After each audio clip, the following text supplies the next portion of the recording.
अगर कोई आपके पैसे वापस नहीं कर रहा है तो मेरी ये बात उस तक पहुंचा देना, मैं उसको बताऊंगा कि वो कितना बड़ा गुनाह कर रहा है। कोई आपके पास आया, मजबूरी में आया, अपनी परेशानी बताई, आपने इंसानियत के नाते उसको कर्ज दे दिया। अब जब वापस लेने का टाइम आया तो वो मुकर ही नहीं रहा, आपको बुराई भी दे रहा है, तो वो आपसे ज्यादा अपने आप के साथ गलत कर रहा है। पहला, अब किसी परेशानी में वो आपके सामने नहीं आ पाएगा क्योंकि उसने आपका भरोसा तोड़ दिया।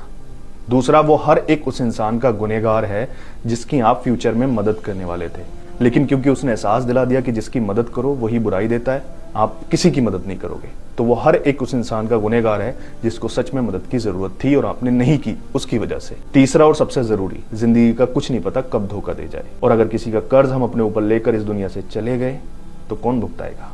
क्योंकि मैंने तो किसी परिवार को नहीं देखा ढूंढ ढूंढ के भुगताते, हमारे बेटे या बेटी के ऊपर किसी का कर्ज तो नहीं था, हमसे ले लो। बहुत कम ऐसा लोग करते हैं। अब आप कर्ज लेकर जाओगे, वहां तो सिक्के चलते नहीं है, वहां क्या चलती है? नेकियां। तो जो नेकियां थोड़ी बहुत हमने की होंगी, हार्डली कोई नेकी करता है आज के जमाने में, वो भी हमारी सारी छीन ली जाएंगी। क्यों? क्योंकि हम किसी का कर्ज लेकर आए थे, और शायद कर्ज इतना हो कि उसके गुनाह भी हमारे सर पर रख दिए जाएं। फिर क्या रहेगा? खाली हाथ रह जाओगे। इसलिए अगर किसी का कर्ज लिया है तो वापस दे दो, अगर नहीं है तो सच्चा वादा कर लो, क्योंकि यहां अगर नहीं दोगे तो वहां देना पड़ेगा।